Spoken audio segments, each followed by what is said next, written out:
Hello friends, welcome back आपके अपने channel learn English easily में। How are you all? I hope you all are fine. जैसे कि आपको पता है, मैं रोज़ आपके लिए कुछ न्यू वर्ड और न्यू टॉपिक लाती हूँ। आज भी मैं आपके लिए कुछ न्यू वर्ड और टॉपिक लाई हूँ। So without wasting time, let's jump into the video. So guys, today's topic is daily use phrasal verbs. आज की वीडियो में हम कुछ वर्ड्स लर्न करेंगे जो हम अपनी डेली लाइफ में यूज़ करते हैं with their meaning and example. इससे हमारी वोकैबुलरी और स्ट्रांग हो जाएगी। सो गाइस, हमारा फर्स्ट वर्ड है जंप इन। इसका मतलब है बीच में बाधा डालना, बीच में बाधा डालना या टोकना। एग्जाम्पल है, do you mind if I jump in here? Do you mind if I jump in here? अगर मैं यहाँ आपके बीच बाधा डालता हूँ तो क्या आपको बुरा लगेगा? अगर मैं यहाँ आपके बीच बाधा डालता हूँ तो क्या आपको बुरा लगेगा? सेकेंड एग्जाम्पल है, don't try to jump in when elders are talking to each other. Don't try to jump in when elders are talking to each other. जब बड़े आपस में बात कर रहे हैं तो बीच में बाधा डालने की कोशिश मत करो। जब बड़े आपस में बात कर रहे हैं तो बीच में बाधा डालने की कोशिश मत करो। नेक्स्ट है क्रैक अ स्माइल। इसका मतलब है हल्का सा मुस्कुराना, हल्का सा मुस्कुराना। एग्जाम्पल है, she cracked a smile at me and went. She cracked a smile at me and went. वह मुझे देखकर हल्की सी मुस्कुराई और चली गई। वह मुझे देखकर हल्की सी मुस्कुराई और चली गई। सेकेंड एग्जाम्पल है, she tackle me but I didn't even crack a smile. She tackle me but I didn't even crack a smile. उसने मुझे गुदगुदी दी लेकिन मैं हल्का सा भी नहीं मुस्कुराया। उसने मुझे गुदगुदी दी लेकिन मैं हल्का सा भी नहीं मुस्कुराया। Put down. इसका मतलब है नीचा दिखाना या कुछ नीचे रखना। नीचा दिखाना या कुछ नीचे रखना। एग्जाम्पल है, put your heavy bag down, you are looking completely drained. Put your heavy bag down, you are looking completely drained. अपना भारी बैग नीचे रख दो, तुम पूरी तरह से थके हुए लग रहे हो। अपना भारी बैग नीचे रख दो, तुम पूरी तरह से थके हुए लग रहे हो। सेकेंड एग्जाम्पल है, Why are you trying to put him down? Why are you trying to put him down? तुम उसे नीचा दिखाने की कोशिश क्यों कर रहे हो? तुम उसे नीचा दिखाने की कोशिश क्यों कर रहे हो? Get through to. Get through to इसका मतलब है कुछ समझाने की कोशिश करना, कुछ समझाने की कोशिश करना। एग्जाम्पल है, if you have any doubt tell me, I will try my best to get that through to you. If you have any doubt tell me, I will try my best to get that through to you. अगर आपको कुछ शंका है तो मुझे बताइए, मैं उसको आपको समझाने की पूरी कोशिश करूँगा। अगर आपको कुछ शंका है तो मुझे बताइए, मैं उसको आपको समझाने की पूरी कोशिश करूँगा। I tried a lot to get through to her, but I gave in. I tried a lot to get through to her, but I gave in. मैंने उसे समझाने की बहुत कोशिश की लेकिन मैंने हार मान ली। मैंने उसे समझाने की बहुत कोशिश की लेकिन मैंने हार मान ली।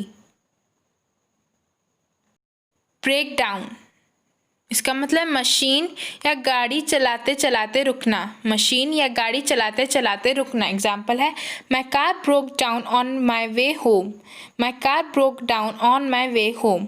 मेरी कार घर के रास्ते में चलते चलते रुक गई। मेरी कार घर के रास्ते में चलते चलते रुक गई।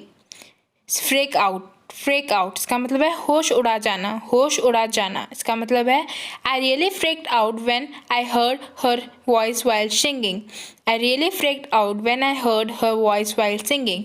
गाना गाते समय जो मैंने उसकी आवाज़ सुनी तो मेरे सच में होश उड़ गए। गाना गाते समय जो मैंने उसकी आवाज़ सुनी तो मेरे सच में होश उड़ गए। सेकेंड एग्जाम्पल है, the dance performance of child really freaked me out. The dance performance of child really freaked me out. बच्चे के डांस परफॉर्मेंस ने मेरे सच में होश उड़ा दिए। बच्चे के डांस परफॉर्मेंस ने मेरे सच में होश उड़ा दिए। Late on. लेट ऑन इसका मतलब है राज के बारे में बात करना, राज के बारे में बात करना। Please don't let on to anyone about the secret. Please don't let on to anyone about the secret. कृपया इस राज के बारे में किसी को मत बताना। कृपया इस राज के बारे में किसी को मत बताना। Pile up. इसका मतलब जमा करना या ढेर लगाना, जमा करना या ढेर लगाना। Because of not going to school for a week my whole work is pile up now. Because of not going to school for a week my whole work is pile up now. एक हफ्ते तक school ना जाने की वजह से अब मेरा सारा काम इकट्ठा हो गया है। एक हफ्ते तक स्कूल ना जाने की वजह से अब मेरा सारा काम इकट्ठा हो गया है। Back someone up, back someone इसका मतलब समर्थन करना या साथ देना, समर्थन करना या साथ देना। एग्जाम्पल है I will always backup you when you are right. I will always backup you when you are right. जब तुम सही होते हो तो मैं तुम्हारा हमेशा साथ दूंगा। जब तुम सही होते हो तो मैं तुम्हारा हमेशा साथ दूंगा। सेकेंड एग्जाम्पल है thanks for banking me up otherwise she may not believe me. Thanks for banking me up otherwise she may not believe me. मेरा साथ देने के लिए धन्यवाद, नहीं तो वह मेरा विश्वास नहीं करती। मेरा साथ देने के लिए धन्यवाद, नहीं तो वह मेरा विश्वास नहीं करती। Get over something, get over something इसका मतलब है भूल जाना या उभरना, भूल जाना या उभरना। Example, I know you are upset about losing your job, but try to get over it and find another one. I know you are upset about losing your job, but try to get over it and find another one. मैं जानता हूँ कि तुम अपनी नौकरी खोने की वजह से उदास हो, लेकिन इससे उभरने की कोशिश करो और नई नौकरी ढूंढो। मैं जानता हूँ कि तुम अपनी नौकरी खोने की वजह से उदास हो, लेकिन इससे उभरने की कोशिश करो और नई नौकरी ढूंढो। गेट ओवर समथिंग इसका मतलब है भूल जाना या उभरना। She left you before 2 years, you really need to get over it and move on. उसने तुम्हें 2 साल पहले छोड़ दिया, तुम्हें सच में इससे भूलकर आगे बढ़ने की ज़रूरत है। उसने तुम्हें 2 साल पहले छोड़ दिया, तुम्हें सच में इसे भूलकर आगे बढ़ने की ज़रूरत है। इसका मतलब है विश्वास करना या निर्भर करना, विश्वास करना या निर्भर करना। एग्जाम्पल है she always relies on me to sort out problems. She always relies on me to sort out problems. वह परेशानियों को हल करने के लिए हमेशा मुझ पर विश्वास करती है।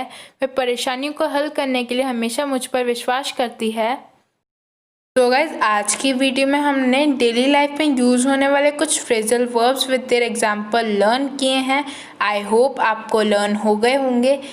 आखिर में मेरी आपसे एक छोटी सी रिक्वेस्ट है, इस वीडियो को पूरा देखने के बाद एक और बार इस वीडियो को रिपीट करना और इन वर्ड्स की मीनिंग अपने परमानेंट मेमोरी में सेटल डाउन कर देना। As you know practice make the man perfect. आज के लिए बस इतना ही, कल मिलेंगे न्यू वर्ड और न्यू टॉपिक के साथ। Thanks for watching, have a nice day, bye.